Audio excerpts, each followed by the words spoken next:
오늘 제 간증은 제 삶 속에서 살아서 역사하셨던 하나님의 역사들을 같이 나누고 진짜로 하나님이 살아계신가 이거에 대한 얘기를 같이 나누려고 해요. 저는 살아계신 하나님을 저희가 나눌 건데요. 첫 번째는 기도에 응답하시는 하나님이어서 썼어요. 다음 페이지 보면은 제 친구들인데 옛날에 결혼식장에서 찍었던 한 27, 8살쯤 됐을 때 사진인 것 같아요. 네, 그 중에서 오늘은 다음 페이지에 보면 이 친구, 이기현이라는 친구에 대한 얘기를 나누려고 해요. 다음 페이지 보여주면 2024년 7월 17일이었는데요. 그날 오후에 사무실에서 일하고 있는데 친구 아내한테 연락이 왔었어요. 친구가 굉장히 갑자기 아파져서 중환자실에 입원을 했고 갑자기 의식을 잃고 자가호흡이 안 돼서 인공호흡기를 끼고 있는 상태고 상태가 너무 안 좋아서 아마 이제 그 최후를 준비하고 있었던 것 같아요. 상황이 너무 안 좋다라는 이런 전화를 받고 또 오후에 이런 문자를 또 받게 됐었어요. 연명치료 여부를 생각할 만큼 굉장히 중대하고 굉장히 좀 위급한 상태였었는데 그때 제일 먼저 들었던 생각이 뭐냐면 이 친구 예수님 모르는데 얘 죽으면은 어떡하지가 제일 먼저 떠올랐던 생각이에요. 우리 눈으로 보고 있고 같이 놀러 다니고 같이 손 붙잡고 있던 친구가 내 친구인데 내 친구가 예수님을 몰라요. 근데 얘가 죽을 것 같아 지금 곧. 그러면 마음이 되게 힘들어지는 거예요. 그때부터는 내가 안전했기 때문에 얘가 죽을 수도 있는 거다 보니까 그날 너무 마음이 힘들었던 거예요. 그래서 여기저기 순회도 그렇고 또 동아리방이나 또 그때 우리 영근 형제하고 같이 양육을 하고 있었는데 영근 형제한테도 이제 중보기도를 계속 요청을 했었어요. 그리고 금요일 저녁 때 친구가 대구에 있었어서 대구로 저희가 내려가기로 결정을 하고 퇴근하고 이제 대구로 내려가고 있었던 중이었었어요. 그런데 대구로 내려가는 중에 대전쯤 기차가 도착했을 때 친구 와이프한테 한 통의 문자가 오게 돼요. 다음 페이지 보시면 요게 이제 그때 제 친구 아내가 보내줬던 문자인데요. 친구의 상태에 대해서 이제 얘기를 해준 거였는데 친구는 가발성 근육력에 뼈 결핵이 있고 간 부전이 있고 지금 숨을 못 쉬고 있는 거는 급성 간질성 폐렴 때문이다. 이게 폐가 붓는 증상이라고 해요. 그 예후가 가장 안 좋고 생존율은 0%예요. 살아남을 수 없는 거라고 하더라고요. 그래서 자가호흡이 안 돼서 인공호흡기를 끼고 기계에 의해서 이제 숨을 쉬고 있는 상태였었어요. 친구는. 이 친구가 살아날 수 있는 유일한 방법은 폐이식을 받는 건데 폐이식을 받으려면 간이 건강해야 되는데 이 친구가 간이 안 좋은 거예요. 그렇다고 해서 간이식을 받자고 하니 폐가 안 좋아서 간이식도 받을 수가 없고 어떻게 할 수 없는 방법이었었어요. 그래서 의사 선생님도 목표가 이 친구를 치료하겠다 낫겠다 하는 게 목표가 아니고 인공호흡기를 끼고 있을 때는 재워요, 환자를.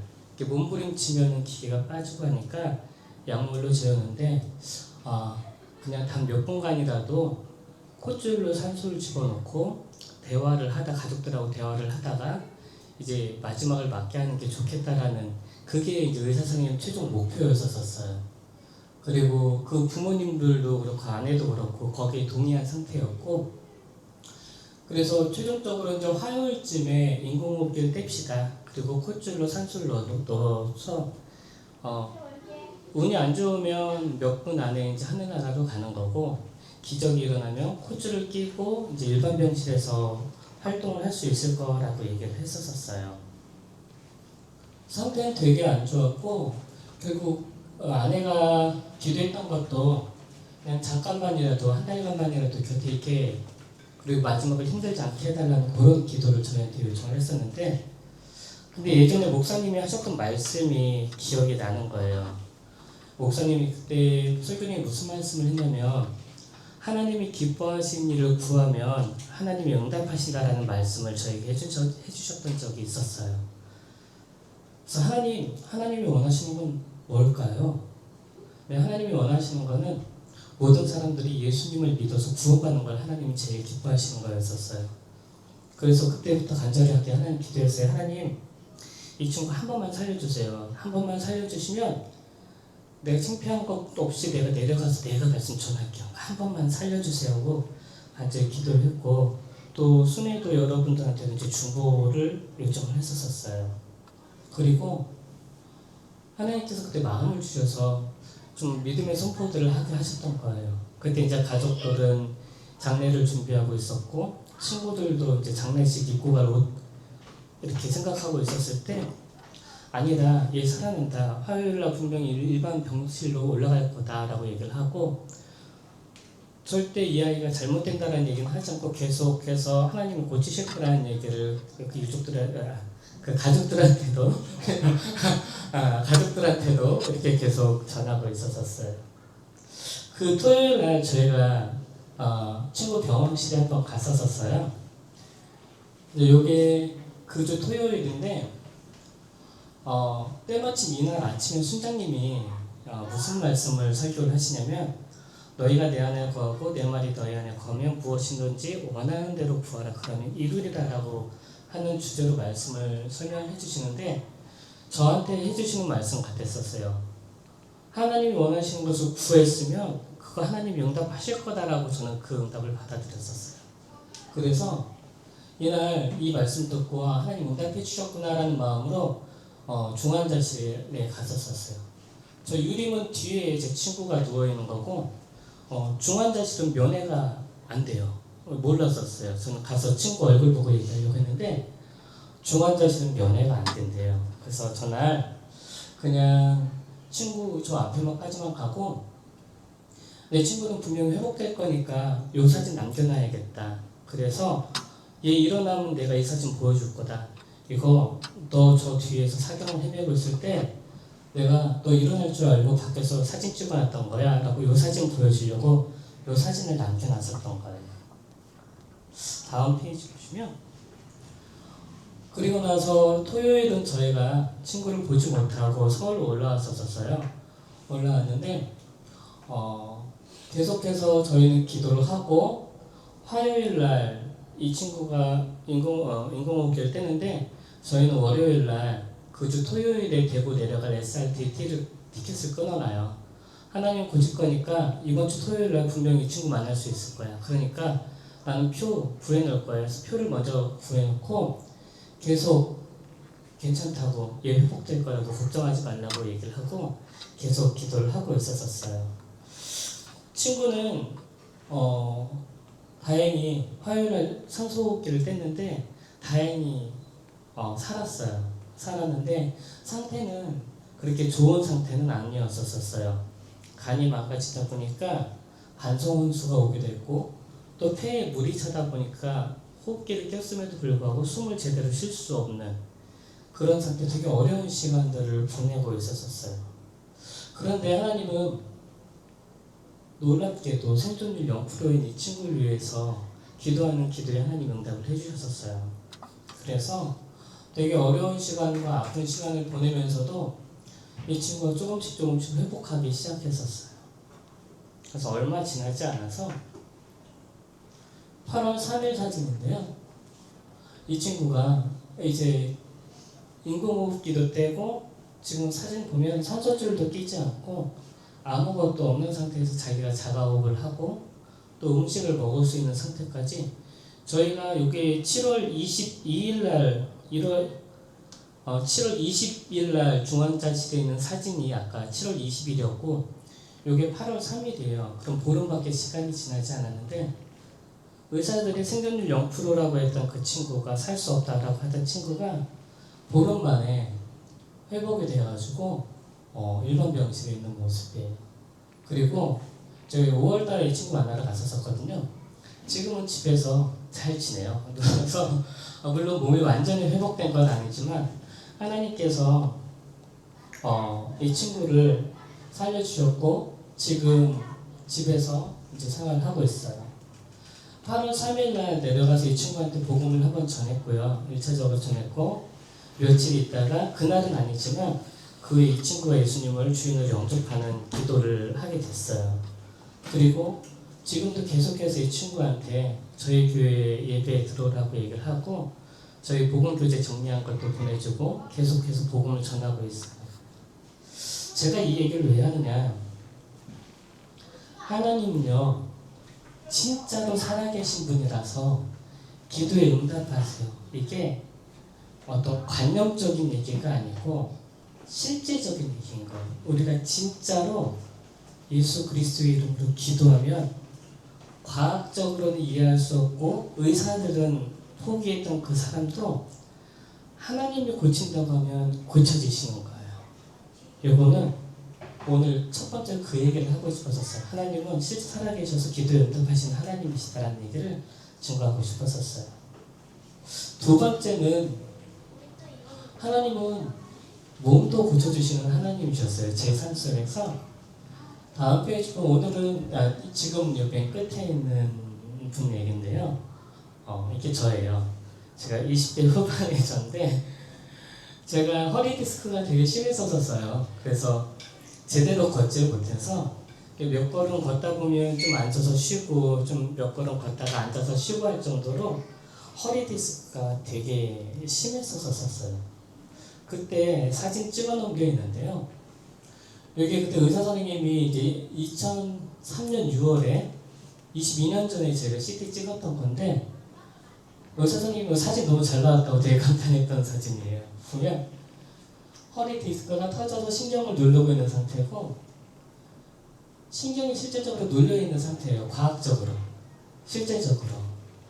눈으로 봤을 때도 분명히 신경이 눌려져 있는 상태였었는데 요거 고치기 위해서 되게 여러 병원들을 다녔었던 것 같아요. 저는 물리치료 받으러도 많이 가고 한방병원 가서 봉침도 받고 견인치료도 하고 청담동에 있는 우리들 병원, 유명한 병원들도 많이 찾아다니고 했는데 결국 허리가 낫지 않았었어요. 그래서 생활하는데 굉장히 큰 불편함이 저한테는 있었었어요. 그런데 몇 년 정도 지나고 나서 저희 집에 목사님, 처음 보는 목사님 한 분이 찾아왔었어요. 저희 교회 목사님은 아니고 저희 엄마가 알고 계신 목사님이셨는데 그 목사님이 저에게 그냥 엎드려 있어라. 이제 기도해 주시겠다고 하고 엎드려 있으라고 하더라고요. 그래서 저한테 속으로 기도도 따라하지 말고 그냥 가만히만 있어라고 얘기하시고 조용히 기도하고 그냥 가주셨었어요. 근데 막 요란하게 하신 것도 아니고 조용히 손 얹고 잠깐 기도해 주시고 가셨는데 놀랍게도 그 뒤로부터는 다리가 아프지 않은 거예요. 허리도 아프지 않고 걷는데도 또 일상생활 하는데도 전혀 부담감이나 어떤 불편함이 없었어요. 이 허리 디스크가 들어갔을까요? 몰라요. 안 아파서 그 뒤로 사진을 찍어본 적이 없어요. 그러니까 허리가 불편하면 사진을 찍고 그럴 텐데 요 치료 받고 나서 특별하게 불편함이 없어가지고 이게 지금 들어갔는지 안 들어갔는지는 몰라요. 그런데 20년이 지난 지금도 저는 허리 때문에 아프거나 힘들어하거나 다리 아파하거나 하는 것은 없어요. 하나님은요, 예전에도 알고 사실은 이때도 알고 있었던 사실인데 하나님은 진짜 살아계신 하나님이세요. 그리고 진짜 살아계셔가지고 실제적으로 우리 삶 가운데서 실제적으로 역사해 주신 하나님이세요. 이게 남의 인생, 남의 삶 속에서 일어나는 일이 아니라 실제적으로 내 삶 가운데서 하나님이 역사해 주시는 진짜로 살아계신 하나님, 이 하나님을 제가 예전에 경험을 했었어요. 마지막은 마음을 고쳐주신 하나님이에요. 되게 제가 잘 아는 분 얘기인데요. 다음 페이지 보면 이분 얘기예요. 제 아내 얘기인데 제 아내가 어렸을 때 되게 정서적인 학대를 많이 받았었던 것 같아요. 그래서 그 영향을 인해서 굉장히 어려운 시간들을 많이 겪고 있었어요. 청년이 되었던 아내는 우울증도 갖고 있었었고 공황장애도 있었었고 분노장애도 있고 또 거식증도 있었었고 또 반대로 폭식증도 있었었고 굉장히 어렵고 아픈 시간들을 아내는 보내고 있었었어요. 요거는 그때 당시 제 아내의 마음 때문에 넣어놓은 것들인데요. 아내는 그 아픔을 자기가 이제 미대 출신이다 보니까 어떤 예술적인 방법으로 이거를 승화시켜 보려고, 인문적인 방법이었지만 예술적인 방법으로 어떻게든 달래보려고 했었던 것 같아요. 그때 당시에 제 아내가 했던 게, 그 중에 저희가 이제 유산도 경험을 하다 보니까 아내 마음이 조금 더 어려워졌던 것 같아요. 당시 아내는 이게 눈물 비누라는 주제 가지고 일을 했었어요. 이게 마음을 닦아내는 것이 눈물이라는 그 유대인의 격언에 따라서 이걸 어떻게든 이 작품을 하면 이 아픔을 승화시키고 씻어낼 수 있을 거라고 기대했는지도 몰라요. 하지만 이런 작품들도, 이런 활동들도 아내의 아픔이나 상처들을 치료해주지는 못했었어요. 다음 보면은 그때 당시 아내가 그렸던 그림들을 보면 마치 자기 마음속을 보여주는 것 같았었어요. 그림이 되게 어둡고 캄캄한 밤에 눈보라가 휘몰아치는 그런 어두운 숲들이라든지 아니면 모든 감정들이 덮어지길 바라는 것처럼 모든 것이 눈에 덮여있는 그림이라든지 이런 그림들이 아내가 그동안 계속 그때 당시 그렸던 그림이었었어요. 아내 마음이 되게 불편했었고 결혼한 후에도 아내는 이 어려움을 계속 겪고 있었었어요. 좋은 곳에 가도 아내는 제 앞에서는 웃는 것 같지만 사실은 마음이 좋지는 않았었던 거예요. 그리고 맛있는 걸 먹어도 아내는 마음속에 있는 분노나 우울증이나 공황들이 없어지지 않았었어요. 코로나가 한참이던 2022년에 아내가 운영하고 있던 미술교습소를 아내는 더 이상 운영할 수 없게 됐었어요. 그때 아내의 상태는 모든 정상적인 생활을 할 수 없을 정도로 매일같이 구토를 하고 매일같이 힘들어하고 있는 그런 상태였었기 때문에 이때 결국 아내는 운영하고 있던 교습소를 문을 닫고 이제 제주도로 떠나게 돼요. 되게 아이러니했던 거는 앞 페이지 보시면 이때 당시 저희 아내가 운영했던 교습소의 모토가 뭐였냐면 마음을 행복하게 하는 미술 수업이 저희 아내가 하고자 했던 수업의 방향이었었어요. 하지만 아내는 마음이 행복하지가 않았었고 사실은 그때 당시 오히려 점점 더 어려운 가운데 있었었어요. 저희 아내는 그런 마음의 아픔들을 씻기 위해서 할 수 있는 모든 것들은 다 해봤어요. 명상도 해보고 예수님 만나기 전에 기술연도 해보고 인지상담도 하고 내면화의도 해보고 정신분석이라든지 푸르미 교육이라든지 아내가 심리학 책을 굉장히 많이 봤었어요. 수많은 그런 심리학 책들 그리고 수많은 약들 어떤 걸로도 회복이 되지 않아서 저희는 마지막으로 그럼 제주 한 달 살기를 해보자.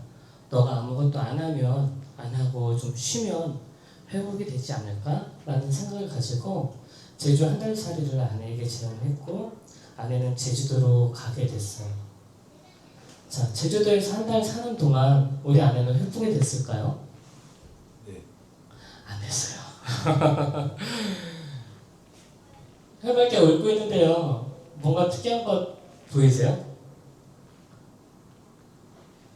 다른 사람들은 반팔 입고 저기 보면 물속에 들어가서 놀고 있어요. 물속에 들어가 있고 더워서 다 반팔 입고 있는 그때 아내는 자율신경계가 무너져서인지는 모르겠는데 오히려 한기를 느끼고 추위를 느끼는 사람이었었어요. 다른 사람이 반팔 입고 있는 저 때에도 옷을 두껍게 입고 목도리를 두르고 있어야 될 정도로 몸 상태가 또 마음 상태가 굉장히 힘들고 점점 더 어려운 상태였었어요. 그리고 나서 드디어 제주 한 달 살이가 끝났어요. 한 달 사이에 끝났는데 저희는 더 절망 가운데 있었어요. 할 수 있는 거 다 해봤는데 제주살이까지 한 달 살이까지 사람이 할 수 있는 모든 것은 다 해봤지만 아내는 결국 회복되지는 못했었어요. 그러던 어느 날 아내의 지인 추천으로 아내는 새로운 교회로 오게 됐었어요. 그게 저희 교회였었어요. 주와 그리스도 교회. 처음에는 좀 이상했었어요. 아내가 갑자기 성경 공부하러 간다고 하니까 이상한 생각 드는 거예요. 아니 얘가 몸이 힘들고 마음이 아프더니 갑자기 성경 공부하러 간다고 하니까 이상한 데 아니야? 싶어서 걱정이 되기도 했었는데 아내는 이곳에서 성경 공부를 하면서 놀라운 경험들을 하게 돼요. 그때 당시 아내가 하던 성경 공부가 요건데요. 익숙하죠? 익숙하죠? 이거 저희 교회 복음교재예요. 이 복음교재를 가지고 아내가 이제 성경 공부를 시작하는데 과거에 정신과 의사가 아내한테 했던 얘기는 뭐였냐면 너는 과거의 트라우마로 평생 신체적으로 감정적으로 데미지를 갖고 살아야 된다. 정신과 의사들은 그렇게 얘기를 해요. 너 아플 수밖에 없어. 너 상태 이럴 수밖에 없어.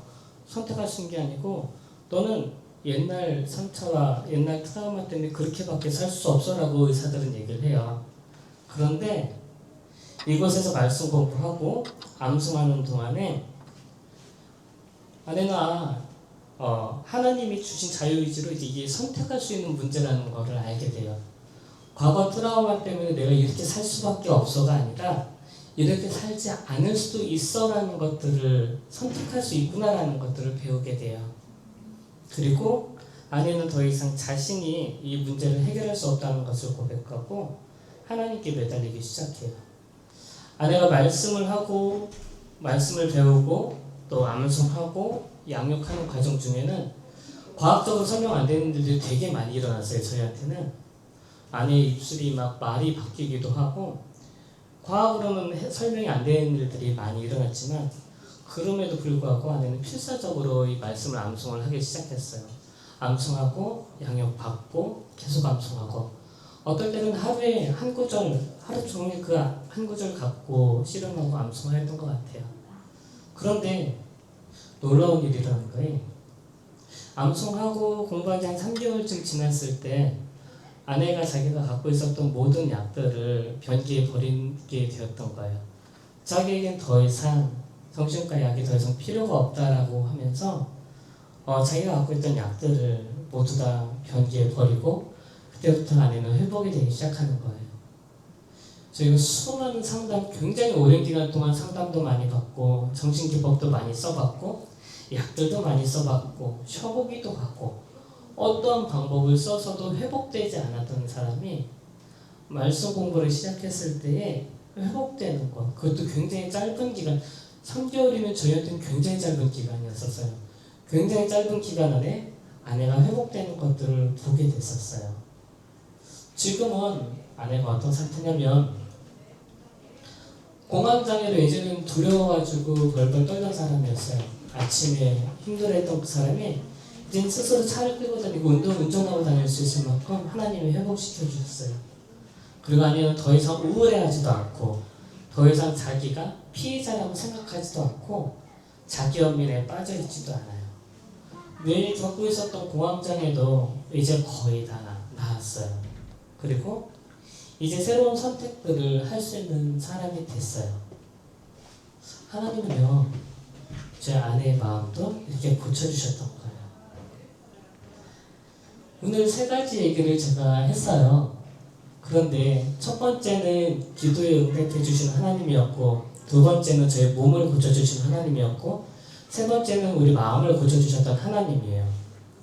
제가 이 얘기를 왜 하느냐, 두서도 없는 사람이 앞에 나와서 왜 저 얘기를 할까? 그거는 이 일들을 통해서 하나님이 진짜 있구나라는 것을 봤기 때문이에요. 이게 하나님은 어디 신화나 어디 우리 이야기 속에 있는 그런 멀리 계신 분이 아니고 어떠한 우리 이성적이거나 어떤 관념적인 분이 아니라 실제로 살아계셔서 한 사람 한 사람 속에 또 역사하시는 하나님이세요. 삶 속에서 역사하시는 하나님. 저는 제가 만났던 이 하나님을 청년분들도 만났으면 좋겠어요. 이게 어떤 놀라운 기적과 이상 이런 것보다도 하나님 실제로 우리 가운데 오시는구나, 내 삶 가운데 관여하시는구나, 내가 예수님 이름으로 기도할 때 과학으로는 설명 안 되는 것들이 실제로 이루어지는구나, 기도가 응답되는구나, 하나님이 살아있구나를 청년분들이 진짜 발견했으면 좋겠어요. 그러기 위해서 우리는 뭘 먼저 해야 되느냐, 말씀을 통해서 하나님이 누군지를 알아야 돼요. 일단 우리 친구들이 말씀을 배우고 말씀을 암송함을 통해서 도대체 하나님이 누구시지? 저분이 만났던 하나님은 도대체 누구야? 라는 걸 아는 게 먼저 있어야 돼요. 그리고 그분이 진짜로 내 삶의 주인이구나, 그분 뜻대로 살아가면 되는구나, 그럼 바뀌는구나 라는 것들을 경험하게 될 거예요. 그렇게 됐을 경우에 예수를 나의 주인으로 받아들이고 구원자를 영접했을 때 실제적으로 하나님이 삶 가운데서 역사하시는 것들을 경험하게 되실 거예요. 그래서 우리 청년들 한 명 한 명이 삶 속에서 실제로 살아계셔서 기도에 응답하시고 또 몸도 고쳐주시고 마음도 고쳐주시는 우리 하나님을 만나시길 축복합니다.